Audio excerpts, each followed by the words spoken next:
Deus os abençoe, em nome de nosso Senhor Jesus Cristo. Estamos aqui para trabalhar pela fé apostólica, trabalhar por essa fé preciosa, fé perfeita, esta fé que tem sido colocada em nossos corações pelo Espírito Santo através da palavra de Deus. A fé vem pelo ouvir e ouvir a sua palavra. Esta fé que tem nos feito escapar da corrupção que há no mundo. É através dessa fé que nós somos transformados de fé em fé e de glória em glória na imagem perfeita da palavra. E esta fé, a fé em Jesus Cristo, a fé no sacrifício feito no Calvário, é esta fé que vence o mundo. E temos a promessa feita pelo Senhor Jesus Cristo no livro de Apocalipse, que aquele que é limpo será mais limpo e aquele que é sujo será mais sujo. Então, Jesus disse: vós já estáis limpos pela palavra que vos tenho pregado.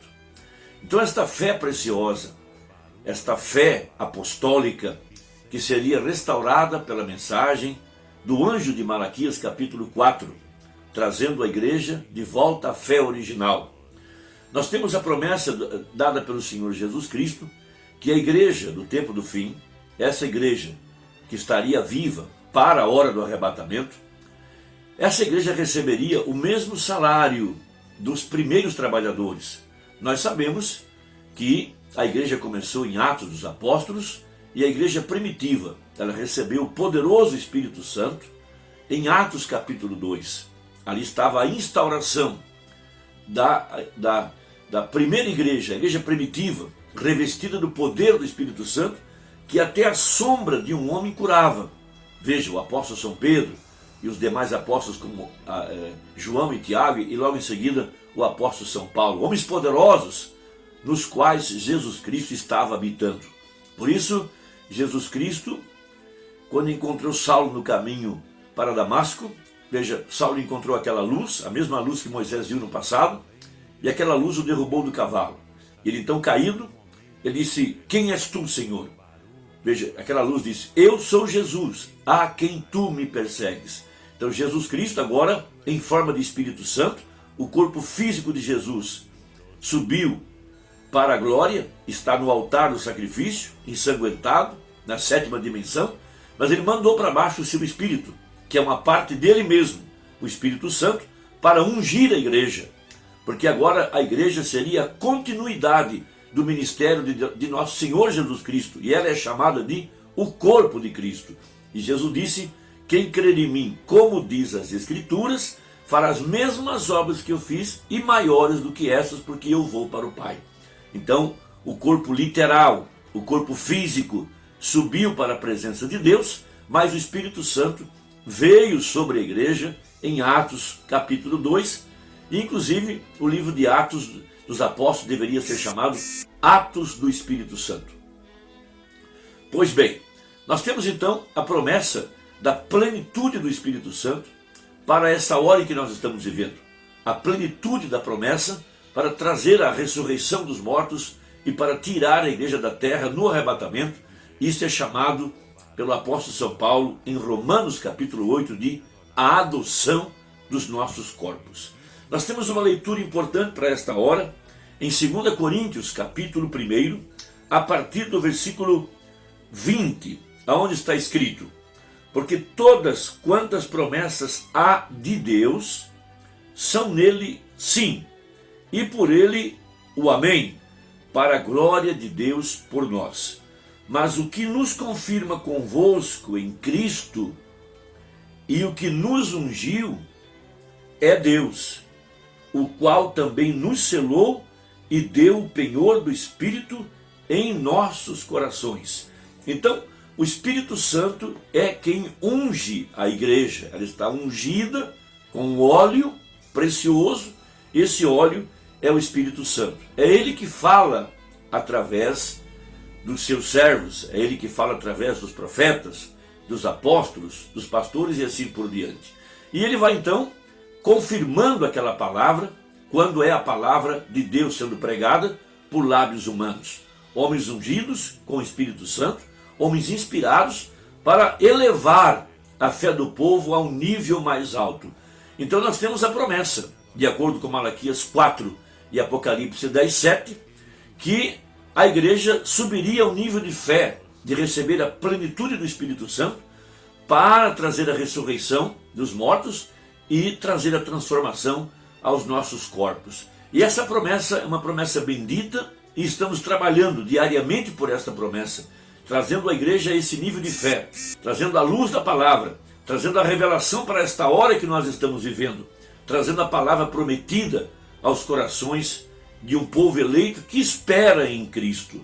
Então, em Romanos, capítulo 8, nós temos a bendita promessa no versículo 22 de Romanos, capítulo 8, que diz assim: porque sabemos que toda a criação geme e está juntamente com dores de parto até agora.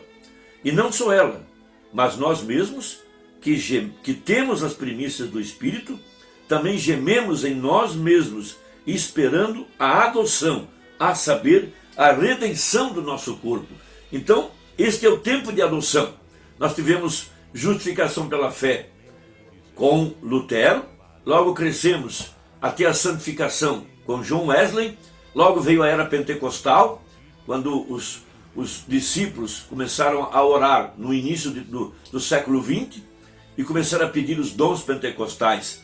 A igreja então recebeu a restauração dos dons de 1 Coríntios 12. Mas a próxima fase, a promessa final, era a adoção. Uma igreja sendo trazida à sua posição no corpo de Cristo, para ter a sua fé restaurada, para trazer a transformação de nossos corpos abatidos.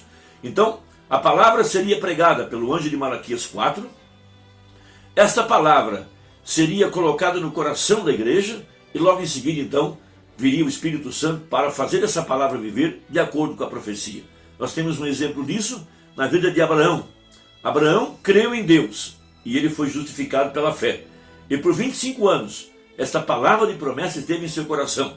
Logo, com 100 anos, apareceu-lhe o anjo do Senhor em carne humana, na presença do grande El Shaddai, o grande Elohim, apareceu em carne humana.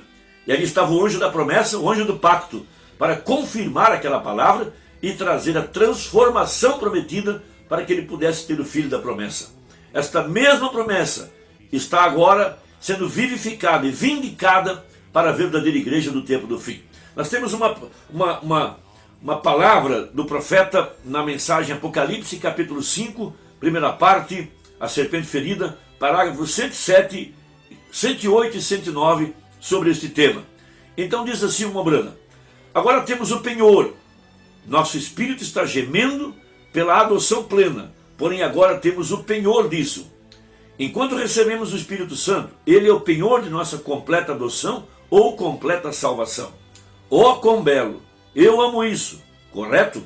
Estamos esperando a plenitude da adoção. Então pergunta aí, quando sucederá isso? Na primeira ressurreição. Isto é quando nossos corpos serão mudados dessas criaturas vis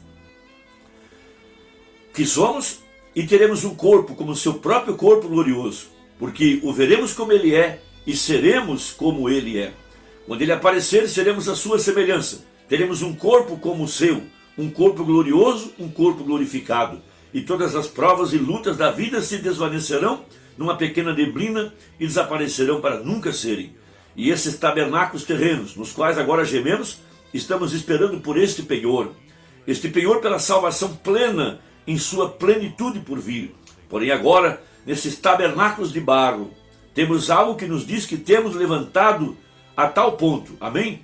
Veja, agora, uma vez, quando amávamos as coisas do mundo, quando pecávamos e andávamos fazendo as coisas do mundo e não tínhamos cuidado para com Deus, estávamos distanciados dele, sem Deus, sem Cristo no mundo.